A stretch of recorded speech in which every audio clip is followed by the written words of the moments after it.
नमस्कार. तर कसे आहात सगळे? हसत राहा आणि येणारा प्रत्येक क्षण हा आनंदात घालवा.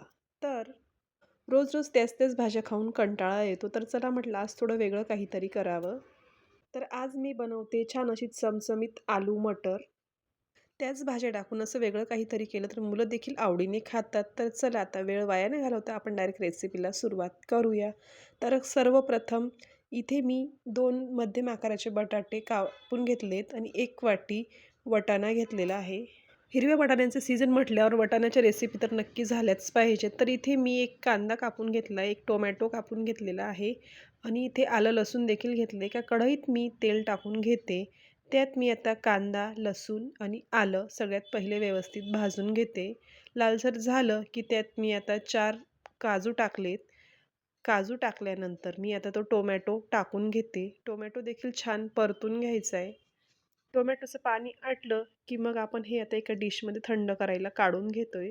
आता हे पूर्णपणे थंड होईपर्यंत त्याच कढईत मी थोडंसं तेल टाकून इथे सगळ्यात पहिले बटाटा थोडासा अर्धवट शिजवून घेते. सगळ्यात पहिले जिरं मोहरीची फोडणी देऊन घेतली आहे आणि हिंग टाकला आहे थोडा. आता बटाटे त्यात टाकून थोडं अर्धवट शिजवून घेते. एक 5 मिनिटं मी त्याच्यावर आता एक प्लेट झाकून देणार आहे. वाफेत हा छान शिजतो. आता 5 मिनिटं आपली झाली आहेत. तर मी आता चेक करून घेते. दिसताना आता दिसतोय की बटाटा हा शिजला आहे.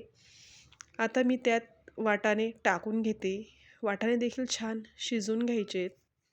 हे सगळ्यात आधी शिजवून घेतलं की मी भाजीला वेळ लागत नाही. इथे मी थोडंसं मीठ टाकून घेते जेणेकरून ते बटाटा आणि वाटाण्यात मुरलं जातं आणि छान चव येते. आता आपलं जे वाटण होतं ते थंड झालं आहे. त्याला मी अशी पेस्ट करून घेतली मिक्सरला. आता आपले जे वाटाणे, बटाटे ते शिजून झालेत. ते देखील मी आता काढून घेते. मी भांड्यांचा हा कमीत कमी वापर करण्याचा प्रयत्न करते. इथे आता मी 1 लवंग, 1 मिरी आणि दालचिनीचा तुकडा टाकला आहे. खोबऱ्याचं जे वाटण माझं केलेलंच असतं, ते मी 2 ते 3 चमचे टाकून घेते आणि ती आपली पेस्ट जी होती ती देखील मी यात टाकून घेते. व्यवस्थित छान परतून घेते तेलात.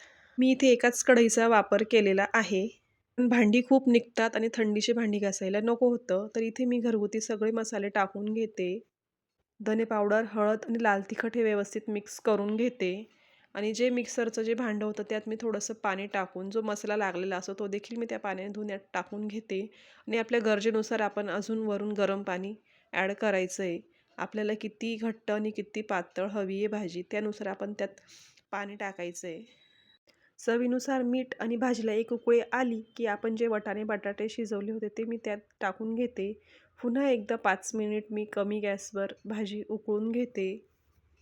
तर आपली इथे आलू मटरची भाजी ही छान तयार झालेली आहे. तुम्ही बघू शकता छान दाटसरपणा देखील आलेला आहे.